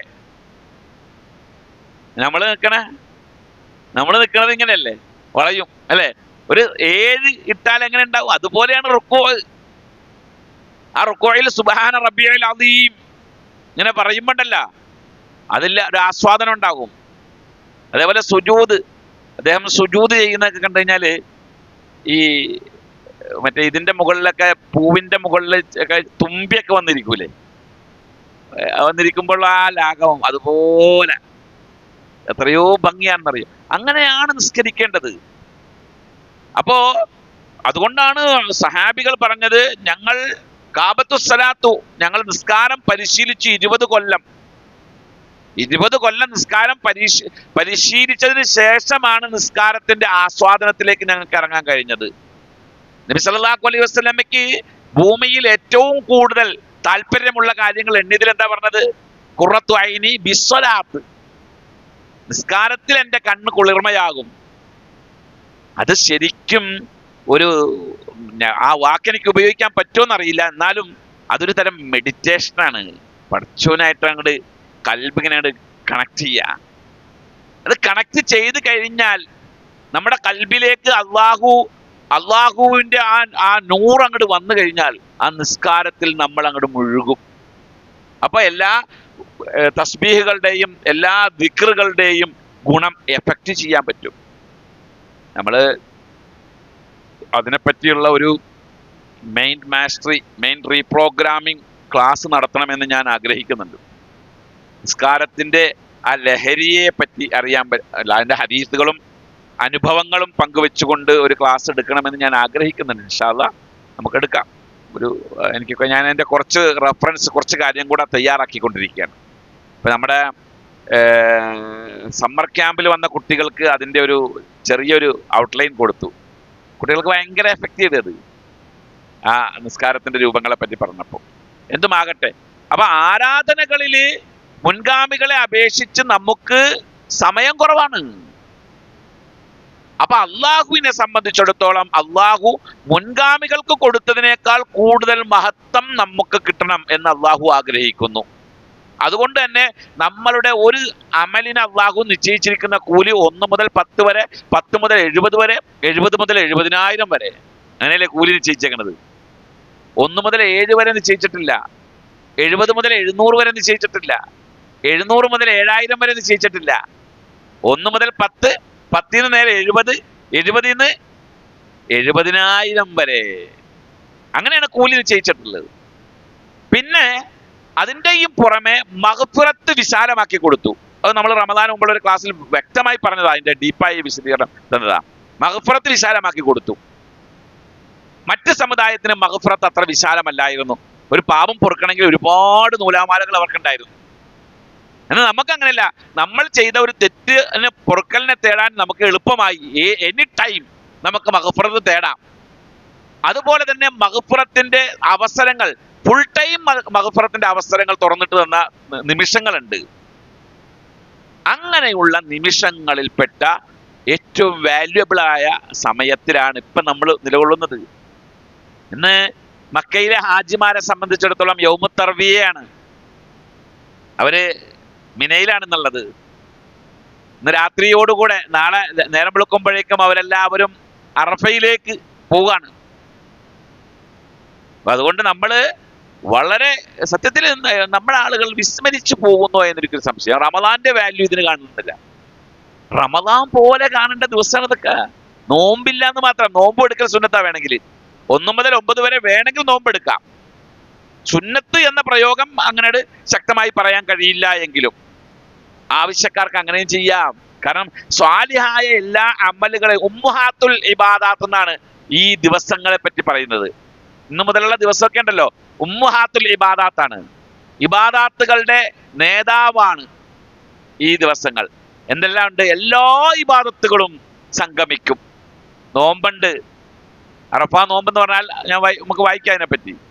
അതേപോലെ സ്വതക്കകൾ ധാരാളം വർദ്ധിപ്പിക്കാം. ഇപ്പൊ ഈ മാസമൊക്കെ സ്വതക്ക ചെയ്ത, നമ്മുടെ ഹിഫ്ള് പഠിക്കുന്ന കുട്ടികൾക്ക് വേണ്ടി സ്വതക്ക ചെയ്ത ആളുകളൊക്കെ ഉണ്ട്. അല്ലാഹു തആല അതൊക്കെ സ്വീകരിക്കുമാറാകട്ടെ. അല്ലാഹു തആല പരലോകത്ത് അത് വലിയ പ്രതിഫലമാക്കി തീർക്കുമാറാകട്ടെ. അപ്പോ സ്വതക്കകൾ ചെയ്യാം. നിസ്കാരം എല്ലാത്തരം നിസ്കാരങ്ങളുടെയും സമയമാണ്. അതുപോലെ തക്ബീർ, തൽബിയത്ത്, ഹജ്ജ് എല്ലാം സംഗമിക്കുന്നത് കൊണ്ട് തന്നെ ഉമ്മഹാത്തുൽ ഇബാദാത്ത് എന്ന ആ ഒരു വിശേഷണം ഈ ദിവസത്തിനുണ്ട്. അപ്പൊ അങ്ങനെയുള്ള വിശേഷണങ്ങളും ഗുണങ്ങളും നിറഞ്ഞ ഈ ദിവസങ്ങൾ നമ്മൾ അതിൻ്റെ ആ പ്രത്യേകതകൾ ഉൾക്കൊണ്ട് അമൽ ചെയ്യുക. നബി സല്ലല്ലാഹു അലൈഹി വസല്ലം പറഞ്ഞു, അഫ്ളലുൽ അമൽ ദുൽഹിജ്ജയിലെ അമലുകളാണ്. അതേപോലെ അഅ്ളമുൽ അമൽ ദുൽഹിജ്ജയിലെ അമലുകളാണ്. അതുപോലെ അഹബ്ബുൽ അഅ്മാൽ ദുൽഹിജ്ജയിലെ അമലുകളാണ്. എന്താ ഈ മൂന്നും തമ്മിൽ മാറ്റം? അഫ്ളലുൽ അമൽ എന്ന് പറഞ്ഞാൽ അമലുകളിൽ ഏറ്റവും ശ്രേഷ്ഠമായ അമൽ. ദുൽഹിജ്ജയുടെ 10 ദിവസങ്ങളുടെ പകലുകൾ ഏറ്റവും ശ്രേഷ്ഠമായ പകലുകളാണ്. ഏറ്റവും ശ്രേഷ്ഠമായ പകലുകൾ. എന്താ ഈ പകലിന്റെ പ്രത്യേകത എന്ന് പറയുന്നത്? ഈ പകലിൽ നമ്മുടെ ആളുകൾ ഉളഹിയത്തുമായി ബന്ധപ്പെട്ടുകൊണ്ടുള്ള വർക്കിലാണ് കൂടുതലും, അല്ലേ? മൃഗത്തെ തേടിപ്പോക്ക്, അന്വേഷിക്കല്, പിടിക്കല്, ഷെയർ പിരിക്കല്, അത് ഉളഹിയത്ത് അറക്കാനുള്ള സ്ഥലം തേടല്, അതിന് പെർമിഷൻ മേടിക്കല്, അവിടെ ഒക്കെ ഒന്ന് വെട്ടിനിരപ്പാക്കല്, അറബിന്റെ ആൾക്കാരെ പോയി കാണല്, ആ തയ്യാറെടുപ്പിലാണ് നമ്മളെല്ലാ ആളുകളും. അഫ്ളലുൽ അമലാണ്. എന്നാൽ രാത്രികളുടെ പ്രത്യേകത നോക്കുകയാണെങ്കിൽ അത് റമദാന്റെ അവസാനത്തെ 10 രാത്രികൾക്ക്, ആ 10 രാത്രികൾക്കാണ് മഹത്വം. അപ്പൊ 10 രാത്രികൾക്ക് റമദാന്റെ രാത്രികൾക്ക് മഹത്വം, 10 പകലുകൾ ദുൽഹിജ്ജയുടെ പകലുകൾക്ക് മഹത്വം. അതാണ് അഫ്ളൽ. അഅ്ളമുൽ അമൽ എന്ന് പറഞ്ഞാൽ മുഖ്യമായ അമലുകൾ, ഏറ്റവും പ്രധാനപ്പെട്ട അമലുകൾ. മാമിൻ അയ്യാമിൻ അഅ്ളമു ഇൻദല്ലാഹി മിനൽ അമലി ഫീഹിന്ന ഇല്ല മിൻ ഹാദിഹിൽ അയ്യാമിൽ അശർ, ഈ 10 ദിവസം ചെയ്യുന്ന അമലുകൾക്ക് അള്ളാഹു വലിയ പരിഗണന കൊടുക്കണം. വലിയ ളുഹർ നിസ്കരിച്ച് ജമാഅത്തായിട്ട് വലിയ പരിഗണന കൊടുക്കും അള്ളാഹു തആല. അത് ഒരു മുഅ്ലമായ കാര്യമായിട്ട്. സംഗതി നമ്മൾ വീട്ടിൽ ബിരിയാണിയൊക്കെ ഉണ്ടാക്കാറുണ്ട്, അതേപോലെ മന്തിയൊക്കെ ഉണ്ടാക്കാറുണ്ട്, അങ്ങനെ വിഭവങ്ങളൊക്കെ നമ്മൾ ഉണ്ടാക്കി കഴിക്കാറുണ്ട്. പക്ഷേ വീട്ടിലൊരാവശ്യത്തിന് ആ ഭക്ഷണം ഉണ്ടാക്കുമ്പോഴോ അതിന് വലിയൊരു പ്രത്യേകതയാണ്. മകൻ 10ാം ക്ലാസ് ജയിച്ചു. 10ാം ക്ലാസ് ജയിച്ചപ്പോൾ അന്ന് ബിരിയാണി ഉണ്ടാക്കി. കഴിഞ്ഞ വെള്ളിയാഴ്ച ബിരിയാണി ഉണ്ടാക്കിയിട്ടുണ്ട്, എന്നാലും അന്ന് ബിരിയാണി ഉണ്ടാക്കിയപ്പോൾ അതൊരു വേറൊരു വൈബാണ് അതിന്. അത് തന്നെ മുഅ്ലം, പരിഗണിക്കപ്പെടുന്നതിന് അള്ളാഹു കൂടുതൽ സാഹചര്യം ഒരുക്കുന്നു. പിന്നെ അഹബ്ബുൽ അഅമാൽ, അള്ളാഹ്ക്ക് ഏറ്റവും ഇഷ്ടം, മാമിൻ അയ്യാമിൽ അമലി സ്വാലിഹി ഫീഹിന അഹബ്ബു ഇലല്ലാഹ്, ഈ സമയത്ത് ചെയ്യുന്ന ഏത് സ്വാലിഹായ അമലുകളും അള്ളാഹുവിന് ഭയങ്കര ഇഷ്ടമാണ് ആ അമലുകൾ ചെയ്യുന്നത്. അതാണ് ഇതിന്റെ പ്രധാനമായ പ്രത്യേകതകളിൽപ്പെട്ടത്. അക്കൂട്ടത്തിൽ നമുക്കുള്ള പ്രത്യേകതയായി അറിയേണ്ട വിഷയം, ആ വിഷയത്തിലേക്ക് എത്താൻ വേണ്ടിയാണ് ഞാൻ ഇത്രയും പറഞ്ഞത്. പ്രത്യേകതയുള്ളത് യൗമു അറഫ. അറഫ അത് ഭയങ്കര ഗുണമാണ്, പ്രത്യേകമായ ദിവസം. ആ യൗമു അറഫയെ പറ്റി പറയുമ്പോൾ ഞാൻ അവസാനം പറയണം എന്ന് കരുതുന്ന വിഷയം ആദ്യം തന്നെ പറയുകയാണ്. എന്ന് പറഞ്ഞാൽ ഞാനിതൊക്കെ പറഞ്ഞു വരുമ്പോൾ നിങ്ങൾക്ക് ഈ ഒരു ചോദ്യം, ഈ സംശയം മനസ്സിൽ കിടന്ന് അലയടിച്ചുകൊണ്ടിരിക്കും. എല്ലാ കൊല്ലവും ദുൽഹജ്ജ് മാസം അറഫാ ദിനത്തിന്റെ ദിവസം വരുമ്പോൾ അവിടുത്തെ അറഫയാണോ ഇവിടുത്തെ അറഫയാണോ അറഫാ ദിനം, അല്ലേ? അതൊരു ചോദ്യം വരും. അവിടുത്തെ അറഫയാണോ ഇവിടുത്തെ അറഫയാണോ അറഫാ ദിനം? ഇതില് ഞാൻ ഒരാളെയും നിസ്സാരവൽക്കരിക്കുകയോ ചെറുതാക്കുകയോ ചെയ്യുന്നില്ല. ഉലമാക്കൾ അവരുടെ നിഗമന പ്രകാരം ഒരുപാട് അഭിപ്രായങ്ങൾ പറഞ്ഞിട്ടുണ്ട്. അവിടുത്തെ അറഫയാണ് ഇവിടുത്തെ അറഫയും എന്ന് പറഞ്ഞ ഉലമാക്കളുണ്ട്. അവർ നിസ്സാരക്കാരെല്ലാം നല്ല ആളുകൾ തന്നെയാണ്. പക്ഷെ നമ്മൾ ഇസ്ലാമിന്റെ ഏതൊരു പ്രമാണങ്ങൾ നമ്മൾ പരിശോധിക്കുമ്പോഴും ഒന്നാമത് ഇസ്ലാം പരിഗണിക്കുന്നത് നഖലിയായ ദലീലുകളാണ്. നഖലിയായ ദലീൽ എന്ന് പറഞ്ഞാൽ പ്രാമാണികമായി എടുക്കുന്ന ദലീൽ, പ്രമാണം കൊണ്ടെടുക്കുന്ന ദലീൽ, തെളിവുകൾ, അതാണ് നഖലിയായ ദലീൽ. ഒരാൾക്ക് കീഴ്വായു പോയപ്പോൾ അയാളുടെ ഒതു മുറിഞ്ഞു.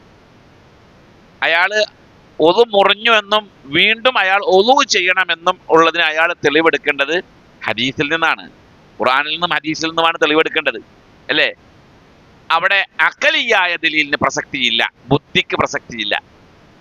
ബുദ്ധി കൊണ്ടല്ല, ബുദ്ധി വെച്ച് നോക്കുമ്പോൾ എവിടെയാ കഴുകേണ്ടത്? കീഴ്വായു പോയ ഭാഗമാണ് കഴുകേണ്ടത്. പക്ഷേ ദലീല് നഖലിയായ പ്രമാണത്തിന്റെ തെളിവ് എവിടെ കിടക്കണത്? അത് ഒതു ചെയ്യണമെന്നതിലാണ്. അപ്പൊ അങ്ങനെയുണ്ട്. ബുദ്ധിക്ക് പ്രാധാന്യമില്ലാതെ പ്രമാണം കൊണ്ട് മാത്രം കാര്യങ്ങൾ മുന്നോട്ട് കൊണ്ടുപോകേണ്ട തെളിവുകളുണ്ട്. ചില വിഷയങ്ങളിൽ പ്രമാണം മുന്നിലുണ്ടായിരിക്കെ പ്രമാണത്തെ വെച്ചുകൊണ്ട് അതിലേക്ക് ബുദ്ധി കൊടുത്തുകൊണ്ട് വിധി എഴുതേണ്ട ചില വിഷയങ്ങളുണ്ട്. അതിൽപ്പെട്ട ഒന്നാണ് സമയത്തിന്റെ മാറ്റങ്ങൾ. സമയത്തിന്റെ മാറ്റം. ഇപ്പോൾ ഒരാള് റമദാൻ മാസത്തില് അയാളെ സംബന്ധിച്ചിടത്തോളം ഇവിടുത്തുകാരനല്ല, ഇതിന്റെ ഓപ്പോസിറ്റ് വശത്തുള്ള ആളായിക്കോട്ടെ, ഇതിന്റെ അപ്പുറത്തെ വശം, സൗദിയുടെ ഒക്കെ അപ്പുറത്തെ വശത്തൊക്കെയുള്ള ആൾക്കാരായിക്കോട്ടെ, നമ്മൾ സൗദിയുടെ ഇപ്പുറത്തെ വശത്തുള്ള ആൾക്കാരാണ്. അപ്പോൾ ഇപ്പൊ നമുക്ക് നമ്മുടെ ഇവിടെ 6:30-ക്കാണ് മഗ്രിബ് ബാങ്ക് കൊടുക്കണമെങ്കിൽ അവിടെ 2.5 മണിക്കൂർ കഴിഞ്ഞിട്ടാണ് മഗ്രിബ് ബാങ്ക് കൊടുക്കുള്ളൂ, അല്ലേ? സൗദിയുടെ അപ്പുറത്തുള്ള ആളുകൾക്ക് ഇതേപോലെ നമ്മളെ പോലെയുള്ള ആളുകൾ ഉണ്ട് എങ്കിൽ അവർക്കും ഇതേപോലെ സൗദിയിൽ മഗ്രിബ് ബാങ്ക് കൊടുത്ത് 2.5 മണിക്കൂർ കഴിഞ്ഞിട്ട് അവർക്ക് മഗ്രിബ് ബാങ്ക് കൊടുക്കുള്ളൂ. അപ്പൊ റമദാനിൽ നോമ്പ് പിടിച്ചിട്ട് ഒരാൾ ടിവിയും കണ്ടുകൊണ്ടിരിക്കുകയാണ്, അപ്പൊ ഹറമിൽ വാങ്ങ് കൊടുക്കുകയാണ്, അയാൾക്ക് അവിടെ നോമ്പ് തുറക്കാൻ പറ്റുമോ? അവിടെ വാങ്ങ് കൊടുത്തല്ലോ, നോമ്പ് തുറക്കാൻ പറ്റുമോ? ഇല്ല. അയാൾക്ക് അയാളുടെ നാട്ടിൽ നോമ്പ് കൊടുക്കണം, ബാങ്ക് കൊടുക്കണം. എന്തിന്?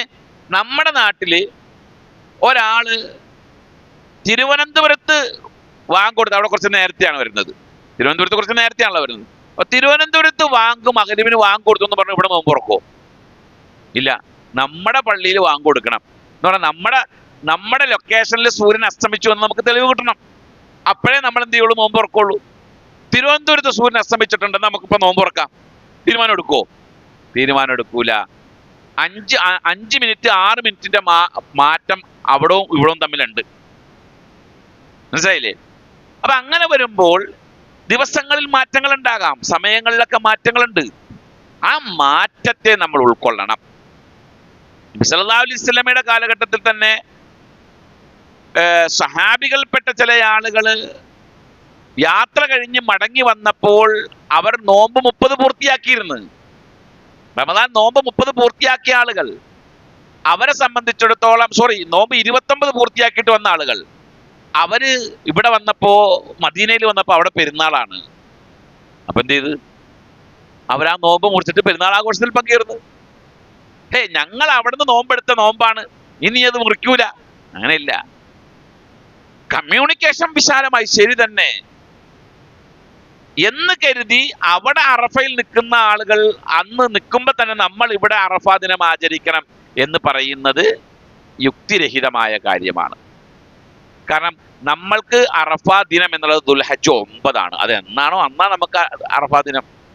ഇപ്പൊ നാളെയാണ് ഹാജിമാര് അറഫയിൽ നിൽക്കുന്നത് എന്ന് കരുതി നമ്മൾ അറഫയിൽ നാളെ തന്നെ നോമ്പെടുക്കണം എന്നില്ല.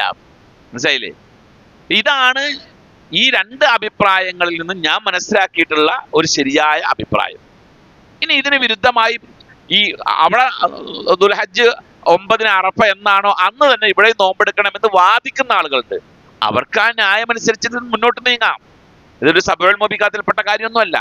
അതിനെ ഞാൻ അന്ധമായി എതിർക്കുന്നില്ല. പക്ഷേ ഒരു വിഷയത്തിന്റെ 2 അഭിപ്രായങ്ങൾ വരുമ്പോൾ കുറച്ചുകൂടെ ആപ്റ്റായ അഭിപ്രായത്തിലാണ് നമ്മൾ നിലകൊള്ളുന്നത്. അത് നമ്മൾ മനസ്സിലാക്കേണ്ടത്. അപ്പോ അറഫാ ദിനം എന്നുള്ളതാണ് ഈ ദിവസങ്ങൾ, നമ്മൾ നിലകൊള്ളുന്ന ദിവസങ്ങളിലെ ഒരു മഹത്തായ ദിവസം. എന്താ ഈ അറഫാ ദിനത്തിന്റെ പ്രത്യേകതകൾ? ഒരുപാട് പ്രത്യേകതകൾ പറയാനുണ്ട്. ഏകദേശം 15ഓളം പ്രത്യേകതകൾ എനിക്കിവിടെ എണ്ണി പറയാനുണ്ടാവും. അതിലെന്ന പ്രധാനമായ 1-2 കാര്യങ്ങൾ മാത്രം നമുക്ക് ഇന്ന് പറയാം. അതിൽ ഒന്നാമത്തെ കാര്യം യൗമു ഇക്മാലി ദീനി വ ഇത്മാമു നിഅമത്ത്. മനസ്സിലായില്ലേ? നമ്മുടെ ദീൻ പൂർണ്ണമായി അള്ളാഹുവിന്റെ അനുഗ്രഹം സമ്പൂർണ്ണമാക്കി തന്നത് അള്ളാഹു തആല ആ ദിവസമാണ്. ലോകത്ത് ഒരു മതവും സമ്പൂർണ്ണമാണെന്ന് അവകാശപ്പെടുന്നില്ല. അങ്ങനെ അവകാശപ്പെടാൻ കഴിയില്ല ഒരു മതത്തിനും. പക്ഷെ അത് അവകാശപ്പെടാൻ കഴിയുന്ന മതം ഇസ്ലാം മാത്രമേ ഉള്ളൂ. ഇസ്ലാം അല്ലാത്ത മറ്റൊരു മതവും ലോകത്ത് സമ്പൂർണ്ണമാണ് എന്ന് അവകാശപ്പെട്ടിട്ടില്ല ഇതുവരെ. അങ്ങനെ ഞങ്ങളുടെ മതം സമ്പൂർണ്ണമാണെന്ന് ആരും അവകാശപ്പെട്ടിട്ടില്ല. ഇസ്ലാമിന് മാത്രമുള്ള ഒരു ധൈര്യമാണത്. അള്ളാഹുവിന്റെ നിഅമത്ത് അള്ളാഹു പൂർത്തിയാക്കി തന്നിരിക്കുന്നു. അള്ളാഹിന്റെ നിഅമത്ത് എന്ന് പറഞ്ഞാൽ ഇസ്ലാമാണ്. ഒരിക്കലൊരു ജൂതനായ വ്യക്തി ഉമർ ഇബ്നുൽ ഖത്താബ് റളിയല്ലാഹു അൻഹുവിന്റെ അരികിൽ വന്നു. ഉമർ ഇബ്നുൽ ഖത്താബ് റളിയല്ലാഹു അൻഹുവിനോട് പറഞ്ഞു, ആയത്തും ഫീ കിതാബിക്കും തഖറഊനഹ ലൗ അലൈനാ മഅശറൽ യഹൂദ് നസലത്ത് ലത്തഖദ്നാ ദാലിക്കൽ യൗമ ഈദാ. ഞങ്ങളുടെ ഖുർആനിലുള്ള ഒരു ആയത്ത്, ആ ആയത്തെങ്ങാനും ഞങ്ങൾ ജൂതന്മാർക്കാണ് അള്ളാഹു ഇറക്കി തന്നത് എങ്കിൽ ഞങ്ങൾ ആ ദിവസത്തെ ഈദാക്കുമായിരുന്നു, പെരുന്നാളാക്കി ആഘോഷിക്കുമായിരുന്നു. മുസ്ലിങ്ങളുമായിട്ട് ആശയപരമായി യോജിപ്പുള്ള വിഭാഗങ്ങളിൽ ഏറ്റവും അടുത്ത ആൾക്കാർ യഹൂദികളാണ്. തൗഹീദുണ്ടവർക്ക്, തൗഹീദുള്ള ആളുകളാണ്. ഇന്നത്തെ യഹൂദികളല്ല, യഥാർത്ഥ യഹൂദികൾ. അവർക്ക് തൗഹീദുണ്ട്. പക്ഷേ അവര് ചില അബദ്ധങ്ങൾ ചെയ്തു.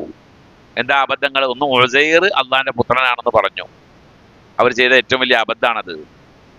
2, അവർ ഖബറുകളെ ആരാധനാ കേന്ദ്രങ്ങളാക്കി. ഖബർ ബേസ് ചെയ്തിട്ട് അവരുടെ ആരാധനകളെ അവർ മാറ്റി. അവർ ചെയ്ത 2ാമത്തെ അബദ്ധമാണത്. ഇന്ന് മുസ്ലിം സമുദായത്തില് AP അബൂബക്കർ മുസ്ലിയാർ അള്ളാഹിന്റെ മോനാണെന്ന് പറഞ്ഞിട്ടില്ല. പക്ഷേ CM മടവൂർ പടച്ചോനാണെന്ന് പറഞ്ഞു. മനസ്സിലായില്ലേ?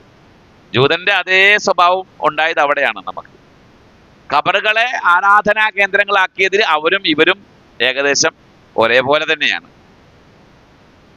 പിന്നെ അള്ളാഹുണ്ട്, അള്ളാഹുവുമായി ബന്ധപ്പെട്ടുകൊണ്ടുള്ള അവരുടെ ഒരുപാട് വിഷയങ്ങൾ ശുദ്ധ ഖുർആനില് അവരുമായി ബന്ധപ്പെട്ടുകൊണ്ടുള്ളൊരു പരാമർശം ഇപ്രകാരം കാണാം. അതായത് അവർ അള്ളാഹുവിനോട് പ്രാർത്ഥിച്ചിരുന്നു. അവരുടെ പ്രാർത്ഥന പരിശുദ്ധ ഖുർആനിന്റെ ഒരു ഭാഗം ആ പ്രാർത്ഥനയെ സംബന്ധിച്ച് പറയുന്നുണ്ട്. അതായത് മുശ്രിക്കുകളുമായിട്ട് ഒരു യുദ്ധമുണ്ടായി.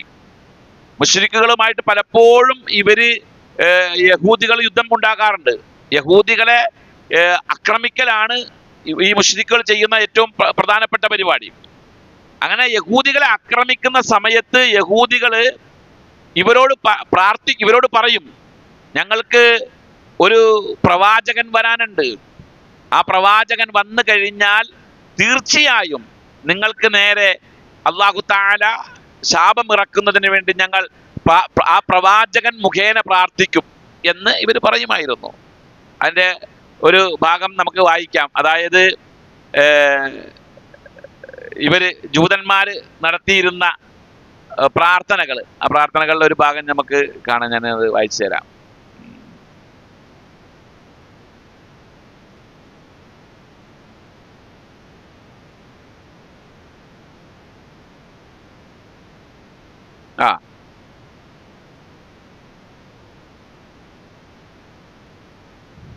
സഅദ് ബിൻ ജുബൈർ റളിയല്ലാഹു അൻഹു ഇബ്നു അബ്ബാസ് റളിയല്ലാഹു അൻഹു റിപ്പോർട്ട് ചെയ്യുന്ന ഒരു ഉദ്ധരണിയാണ്.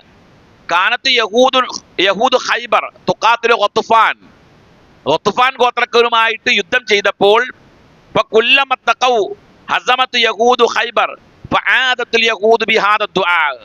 ഈ യുദ്ധത്തിന്റെ സങ്കീർണ ഘട്ടത്തിലേക്ക് എത്തുമ്പോൾ അവർ ഒരു ദുആ ചെയ്യും. എന്താ ദുആ? അല്ലാഹുമ്മ ഇന്നാ നസ്അലുക ബിഹഖി മുഹമ്മദിൻ നബിയിൽ ഉമ്മിയില്ലദി വഅത്തന അൻ തഖ്റുജഹു ലനാ ഫി ആഖിരിസ് സമാൻ. അന്ത്യനാളിൽ ഞങ്ങൾക്ക് അയച്ചു തരാമെന്ന് പറഞ്ഞ മുഹമ്മദ് എന്ന ആ പ്രവാചകനെ മുൻനിർത്തിക്കൊണ്ട്, നിരക്ഷകനായ മുഹമ്മദ് എന്ന പ്രവാചകനെ മുൻനിർത്തിക്കൊണ്ട് അള്ളാഹുവേ ഞങ്ങൾ നിന്നോട് സഹായം തേടുന്നു എന്ന് പറഞ്ഞവർ പ്രാർത്ഥിക്കുകയായിരുന്നു ജൂതന്മാര്. അങ്ങനെ അല്ലാഹു തആല വലമ്മാ ജാഅഹും കിതാബും മിൻ ഇൻദില്ലാഹി മുസദ്ദിഖുൻ ലിമാ മഅഹും, അവരുടെ കയ്യിലുള്ള ആ ആദർശത്തെ അംഗീകരിക്കുന്ന വേദവുമായിട്ട് അള്ളാഹുവിന്റെ റസൂലിനെ അയച്ചപ്പോൾ വകാനു മിൻ ഖബ്ലു യസ്തഫ്തിഹൂന അലല്ലദീന കഫറു, അവിശ്വാസികൾക്കെതിരെ ആ പ്രവാചകനെ മുൻനിർത്തിക്കൊണ്ട് അള്ളാഹിനോട് സഹായവും വിജയവും ആവശ്യപ്പെട്ടവരാണ് അവര്. ഫലമ്മാ ജാഅഹും, അങ്ങനെ ആ പ്രവാചകൻ വന്നപ്പോൾ മാ അറഫു, അവർ മനസ്സിലാക്കിയ ആൾ വന്നപ്പോൾ കഫറു ബിഹി, ആ പ്രവാചകനെ നിഷേധിച്ചു. അതാണ് ജൂതന്മാര്. അപ്പൊ ജൂതന്മാർക്ക് നമ്മളുമായിട്ടുള്ള ആത്മബന്ധം ചെറുതൊന്നുമല്ല, ആദർശബന്ധം ചെറുതൊന്നുമല്ല, നല്ല ആദർശബന്ധമുള്ള ആളുകളാണ്. അതുകൊണ്ട് തന്നെ ജൂതനായ ആ വ്യക്തി നബി സല്ലല്ലാഹു ഉമർ ഇബ്നുൽ ഖത്താബ് റളിയല്ലാഹു അൻഹുവിന്റെ അടുത്ത് വന്നിട്ട് പറഞ്ഞു, ആയത്തും ഫീ കിതാബിക്കും, നിങ്ങളുടെ കിതാബിലുള്ള ഒരു ആയത്ത്, അതെങ്ങാനും ഞങ്ങള് ജൂത സമുദായത്തിനാണ് ഇറങ്ങിയിരുന്നത് എങ്കിൽ ലത്തഖദ്നാ ദാലിക്കൽ യൗമ ഈദ, ആ ദിവസം ഞങ്ങൾ ആഘോഷമാക്കുമായിരുന്നു. അപ്പൊ ഉമർ ഇബ്നുൽ ഖത്താബ് റളിയല്ലാഹു അൻഹു ചോദിച്ചു, ഏത് ആയത്തിനെ പറ്റിയാണ് നീ പറഞ്ഞത്? അപ്പൊ പറഞ്ഞു, വിശുദ്ധ ഖുർആൻ 5-ാം അധ്യായം അൽ മാഇദയിലെ 3-ാം വചനം, അൽ യൗമ അക്മൽതു ലക്കും ദീനക്കും വഅത്മംതു അലൈക്കും നിഅമതി വറദീതു ലക്കുമുൽ ഇസ്ലാമ ദീന. ഈ ആയത്താണ്. ഈ ദിവസം നിങ്ങളുടെ മതം ഞാൻ സമ്പൂർണ്ണമാക്കി, എന്റെ അനുഗ്രഹം പൂർത്തിയാക്കി, ഇസ്ലാമിനെ ഞാൻ തൃപ്തിപ്പെട്ട മതമാക്കി തന്നിരിക്കുന്നു എന്ന് പറഞ്ഞ ആയത്താണ്.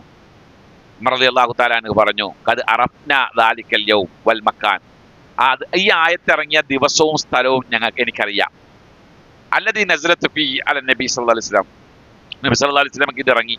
വഹുവ ഖായിമുൻ ബി അറഫത യൗമൽ ജുമഅത്തി, ഒരു വെള്ളിയാഴ്ച ദിവസം അറഫയിൽ, അറഫ ദിനത്തിന്റെ അന്ന് അദ്ദേഹം അറഫയിൽ നിൽക്കുകയായിരുന്നു. അപ്പോഴാണ് ഈ ആയത്ത് ഇറങ്ങുന്നത്. അപ്പൊ ഇസ്ലാമിന്റെ സമ്പൂർണത അല്ലാഹു തആല പ്രഖ്യാപിച്ചത് ഈ അറഫ ദിനത്തിലാണ്.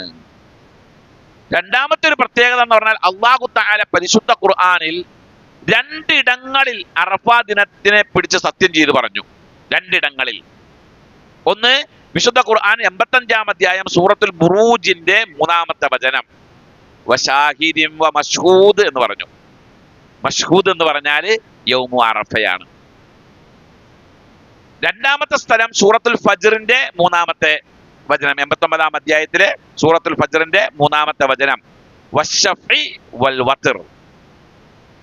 ഷഫ്ഇ വൽ വത്ർ, വത്ർ എന്ന് പറഞ്ഞാൽ അത് യൗമു അറഫയാണ്. ഷഫ്ഇ എന്ന് പറഞ്ഞാൽ യൗമുൽ ഉദ്ഹിയ്യത്ത്, ഉദ്ഹിയ്യത്തിന്റെ ദിവസത്തിലാണ്, അല്ല അദ്ഹ, ഈദുൽ അദ്ഹയുടെ ദിവസമാണ് ഷഫ്ഇ. വത്ർ എന്ന് പറഞ്ഞാൽ യൗമു അറഫയാണ്. വിശുദ്ധ ഖുർആൻ അങ്ങനെ സത്യം ചെയ്ത് പറഞ്ഞത് ഈ അറഫ ദിനത്തെ പറ്റിയാണ്. മൂന്നാമത്തേത് അന്ന സിയാമഹു യുകഫിറു സനത്തൈനി, 2 വർഷം നമ്മൾ ചെയ്ത തിന്മകൾക്ക് പ്രായശ്ചിത്തമാണ് ഏത്? അറഫയിലെ ഒരു ദിവസത്തെ നോമ്പ്. അപ്പൊ അതിന്റെ പ്രത്യേകത നോക്ക്. മാക്കബലും മാബാദും, കഴിഞ്ഞ ഒരു കൊല്ലം ചെയ്തതും ഇനി വരാനിരിക്കുന്ന ഒരു കൊല്ലം ചെയ്യാനിരിക്കുന്നതുമായ തിന്മകൾക്ക് പ്രായശ്ചിത്തം. ഏതൊഴിച്ച്? വൻ പാപങ്ങൾ ഒഴിച്ച്. ആ നോമ്പിന്റെ പ്രത്യേകത എന്താന്ന് വെച്ചാല്, ഇസ്ലാമിലുള്ള എല്ലാ ഇബാദത്തുകളും എല്ലാ നോമ്പും എല്ലാവർക്കും ഒരേപോലെ ബാധകമായ നോമ്പാണ്, ഏത് നോമ്പാണെങ്കിലും. പക്ഷേ അറഫാ ദിനത്തെ നോമ്പ് ഹാജിമാർ അല്ലാത്തവർക്കാണ്. ഹാജിമാർക്ക് അന്ന് പെരുന്നാളാണ്, അന്ന് നോമ്പെടുക്കൽ ഹറാമാണ്. നമുക്ക് അന്ന് നോമ്പെടുക്കൽ സുന്നത്തുമാണ്. ഹാജിമാർക്ക് അന്ന് നോമ്പെടുക്കാൻ പാടില്ല. അറഫാ ദിനം അവർക്ക് ഈദായിട്ടാണ് പ്രഖ്യാപിച്ചിട്ടുള്ളത്. ഇനിയുള്ള ഒരു പ്രത്യേകത കൂടെ പറഞ്ഞ് നമുക്ക് അവസാനിപ്പിക്കാം. അന്നഹു അൽ യൗം അല്ലദി അഖദല്ലാഹു ഫീഹി അൽ മീസാഖ അലാ ദുർരിയത്തി ആദം. ആദം നബിയുടെ മുതുകിൽ നിന്ന്, ആദം നബിയുടെ സന്താനങ്ങളുടെ ആത്മാവുകളെ അല്ലാഹു തആല പുറത്തു കൊണ്ടുവന്ന് ആ ആത്മാക്കളുമായിട്ട് അല്ലാഹു തആല ഒരു കരാറുണ്ടാക്കി. അതന്നാണ് മീസാഖ്. വിശുദ്ധ ഖുർആനിലെ 7-ാം അധ്യായം സൂറത്തുൽ അഅറാഫിന്റെ 172, 73 വചനങ്ങളിൽ ആ മീസാഖിനെ പറ്റി പറയുന്നുണ്ട്. ഇതാണ്, അലസ്തു ബി റബ്ബിക്കും, ഞാൻ നിങ്ങളുടെ റബ്ബല്ലേ എന്ന് ചോദിച്ചു അല്ലാഹു തആല. ഖാലു, അവർ പറഞ്ഞു, ഷഹിദിന, ഞങ്ങൾ സാക്ഷികളാണ്, നീ ഞങ്ങളുടെ റബ്ബാണ്. ബല ഷഹിദിന, ബല, അതെ, നീ ഞങ്ങളുടെ റബ്ബാണ്. ഷഹിദിന, ഞങ്ങൾ സാക്ഷികളാണെന്ന് പറഞ്ഞു. നിങ്ങൾ സാക്ഷികളാകാം, നിങ്ങളെ നമ്മൾ സാക്ഷികളാക്കുന്നു. അൻ തഖൂലു യൗമൽ ഖിയാമത്തി ഇന്നാ കുന്നാ അൻ ഹാദാ ഗാഫിലീൻ, ഞാൻ നിങ്ങളുടെ റബ്ബാണ് എന്ന വിഷയത്തിൽ ഞങ്ങൾക്ക് അറിയില്ലായിരുന്നു, ഞങ്ങൾ അശ്രദ്ധവാന്മാരാണ് എന്ന് നിങ്ങൾ പറയാതിരിക്കാൻ വേണ്ടി നിങ്ങൾക്ക് സാക്ഷിയാണ്. ഒരു സ്റ്റേറ്റ്മെന്റ് എടുക്കുകയാണ് അവിടെ നിന്ന്. അല്ലെങ്കിൽ ഔ തഖൂലു ഇന്നമ അശ്റക ആബാഉനാ മിൻ ഖബ്ലു വ കുന്നാ ദുർരിയത്തൻ മിൻ ബഅദിഹിം, ഞങ്ങളുടെ മുൻഗാമികളൊക്കെ ശിർക്ക് ചെയ്തിട്ടുണ്ട്, ഞങ്ങൾ അവരുടെ മക്കളല്ല, ഞങ്ങൾ കുറ്റക്കാരല്ല എന്ന് നിങ്ങൾ പറയും. അത് പറയാതിരിക്കാൻ വേണ്ടിയാണ്. അപ്പൊ നമ്മളെല്ലാം അള്ളാഹുവുമായിട്ട് ആ കരാറുണ്ടാക്കിയിട്ടുണ്ട്. ആ കരാറുണ്ടാക്കിയത് ഈ അറഫാ ദിനത്തിൽ ഒരു അഭിപ്രായമനുസരിച്ച് അറഫ മൈതാനിയിൽ വെച്ചാണ് എന്നാ പറയുന്നത്. നാളെ മഹ്ശറ എവിടെയാണെന്ന് ചോദിച്ചാൽ അതിന്റെ മറുപടിയും കൂടെ പറയുന്നു, അതും അറഫയാണെന്നാ പറയുന്നത്.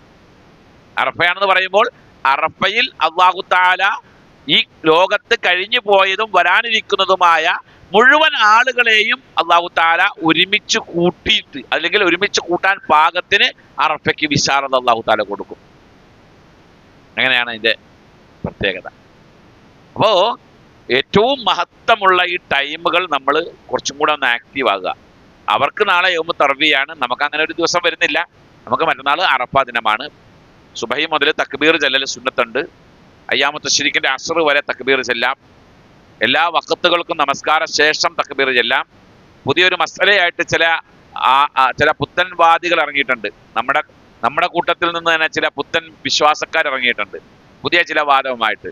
എല്ലാ വഖത്തിനും അങ്ങനെ ഉറക്ക തക്ബീർ ചെല്ലേണ്ടതില്ല, പതുക്കെ ചെല്ലിയാ മതി. ഇതായില്ലേ? അത് ഇങ്ങോട്ട് മാറി. അത് ഈ ദേശീയ മുസ്ലിം ആശയവുമായി നടക്കുന്ന കുറെ ആളുകളുടെ ഒരു കാഴ്ചപ്പാടാണത്. അങ്ങനെയല്ല, ഉറക്ക തക്ബീർ ചെല്ലണം. ഒരാൾ ചൊല്ലിക്കൊടുത്ത് മറ്റുള്ളവരെ ഏറ്റു ചെല്ലുക എന്നൊരു നയമില്ല. തക്ബീർ ചെല്ലുമ്പോൾ ശ്രദ്ധിക്കേണ്ട ഒരു കാര്യം കൂടെ ഉണ്ട്. തക്ബീർ ഒരിക്കലും ഒരു ഈണത്തിൽ ചെല്ലേണ്ട കാര്യമുള്ള, അത് ദിക്റാണത്. തക്ബീർ എന്ന് പറഞ്ഞാൽ ഒരു ദിക്റാണ്. സുബ്ഹാനല്ലാഹ്, അൽഹംദുലില്ലാഹ്, അല്ലാഹു അക്ബർ, ലാ ഇലാഹ ഇല്ലല്ലാഹ്, ഇതൊക്കെ ദിക്റുകളാണ്. ആരെങ്കിലും സുബ്ഹാനല്ലാഹ് അങ്ങനെ ഇല്ല, ഈണാക്കാറില്ല, അല്ലേ? നമ്മൾ സാധാരണ തക്ബീർ ചെല്ലുമ്പോൾ അല്ലാഹു അക്ബർ, അല്ലാഹു അങ്ങനെ ഒരു ഈണമാക്കുന്നു. അതൊരു സുന്നത്തിനെതിരെ, അല്ലെങ്കിൽ അതൊരു അദബില്ലാത്തൊരു ഇതാണ്. അങ്ങനെയല്ല, അതിന്റെ രീതി നമ്മൾ മനസ്സിലാക്കുമ്പോൾ ദിക്റാകുമ്പോൾ അല്ലാഹു അക്ബർ, അല്ലാഹു അക്ബർ, അല്ലാഹു അക്ബർ, ലാ ഇലാഹ ഇല്ലല്ലാഹു, അല്ലാഹു അക്ബർ, അല്ലാഹു അക്ബർ വലില്ലാഹിൽ ഹംദ്, അങ്ങനെ ആക്കണം. അത് വേണമെങ്കിൽ ഖുർആന്റെ ലെവലിലേക്ക് ആക്കിയിട്ട് അല്ലാഹു അക്ബർ അല്ലാഹു അക്ബർ അല്ലാഹു അക്ബർ, ലാ ഇലാഹ ഇല്ലല്ലാഹു അല്ലാഹു അക്ബർ. അല്ലാതെ ഈ പാട്ട് രൂപത്തിലേക്ക് ആക്കാതിരിക്കുക. ഒരാൾ ചെല്ലി മറ്റൊരാൾ ചൊല്ലി കൊടുക്കുന്ന സ്വഭാവം മാറ്റുക. അപ്പൊ സുബഹി മുതൽ അറഫയുടെ അന്ന് സുബഹി മുതൽ അയ്യാമു തശ്രീക്കിന്റെ അസ്ർ വരെയും അത് നമ്മൾ നിരന്തരം നിർവഹിച്ചുകൊണ്ടിരിക്കുക. ഇതൊക്കെയാണ് നമ്മൾ മനസ്സിലാക്കേണ്ട പ്രധാനമായ കാര്യങ്ങൾ. പിന്നെ ബാക്കിയൊക്കെ നമ്മൾ പറഞ്ഞിട്ടുണ്ട് കഴിഞ്ഞ ക്ലാസ്സിൽ. മുടി നഖം പോലെയുള്ളത് നീക്കം ചെയ്യുക എന്നതിനെ സംബന്ധിച്ച് നമ്മൾ പാലിക്കുന്ന ആളുകളൊക്കെ തന്നെയാണ്. ഒരാളങ്ങനെ നീക്കം ചെയ്തെന്ന് കരുതി അയാളുടെ ഉളഹിയത്തിന്റെ കർമ്മങ്ങളെ അത് ബാധിക്കുന്നില്ല. പക്ഷെ അതിന്റെ ഒരു അദബിൽപ്പെട്ടതാണ് എന്ന് കൂടെ മനസ്സിലാക്കുക. എന്തെങ്കിലും ചോദിക്കാനുണ്ടോ? എങ്ങനെ? എല്ലാം അറിയില്ല. നമുക്ക് അറിയുന്ന രീതിയിൽ നമ്മൾ എന്ത് ചെയ്യുക? അറിയുന്നൊരു ഭക്ഷണം അത് തൊയ്യബല്ല എന്നുണ്ടെങ്കിൽ നമ്മൾ കഴിക്കാതിരിക്കുക. വിഷാംശമുള്ള അതൊക്കെ നമ്മൾ പരമാവധി അവഗണിക്കുക.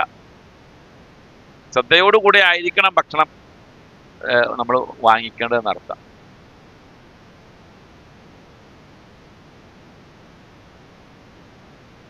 രാപാർക്കും രാത്രി മുസ്ദലിഫയിൽ രാപാർക്കണം. അത് ഹജ്ജിന്റെ കർമ്മങ്ങളിൽ പെട്ടതാണ്. അവിടുന്ന് കല്ല് പറക്കണം നിർബന്ധമില്ല. കല്ല് അവിടെ നിന്ന് പറക്കാം, പോണ വഴിക്ക് അവിടെ നിന്ന് പറക്കാം. ഒന്ന് കുറച്ചു നേരം അവിടെ തങ്ങണം. കുറഞ്ഞ ടൈമേ കിട്ടുള്ളൂ. അറഫയിൽ നിന്ന് വൈകുന്നേരം ഇറങ്ങിയാൽ നമ്മള് മുസ്ദലിഫിൽ എത്തുമ്പോഴത്തേക്കും 11 മണി 10 11 മണിയൊക്കെ ആവും. ഇപ്പൊ മെട്രോ വഴി മെട്രോയൊക്കെ കടക്കന്നെയാണ്. ഞാനെൻ്റെ ആജിമാരെ കൂട്ടിയിട്ട് നടക്കലായല്ല നടക്കും. എന്നാ അവിടെ എത്തും. അവിടെ ചെന്ന തിരക്കും മറ്റു വേളങ്ങളൊക്കെ ഇപ്പോൾ കുറേയൊക്കെ ഡെവലപ്പായി പോയി. ഒരുപാട് മാറ്റങ്ങൾ വന്നു. അറഫയിൽ തന്നെയാണെങ്കിലും ടെൻറ്റുകൾ വന്നു. വലിയ മാറ്റങ്ങളാണ്. നമുക്ക് അവസാനിപ്പിക്കാം. അപ്പോൾ ഇന്നത്തെ ക്ലാസ് അവസാനിപ്പിക്കുന്നു. അടുത്ത ആഴ്ച ക്ലാസ് ഉണ്ടാവില്ല. അടുത്ത ബുധനാഴ്ച ക്ലാസ് ഉണ്ടാവില്ല. അത് കഴിഞ്ഞിട്ടുള്ള ബുധനാഴ്ച നമുക്ക് പുനരാരംഭിക്കാം ഇൻഷാ അല്ലാഹ്. റബ്ബനാ ആതിനാ ഫിദ്ദുനിയ ഹസനത്തൻ വഫിൽ ആഖിറതി ഹസനത്തൻ വഖിനാ അദാബന്നാർ. സുബ്ഹാനല്ലാഹി വബിഹംദിഹി സുബ്ഹാനകല്ലാഹുമ്മ വബിഹംദിക അശ്ഹദു അൻ ലാ ഇലാഹ ഇല്ലാ അൻത അസ്തഗ്ഫിറുക വഅതൂബു ഇലൈക്. അസ്സലാമു അലൈക്കും വറഹ്മത്തുള്ളാഹി.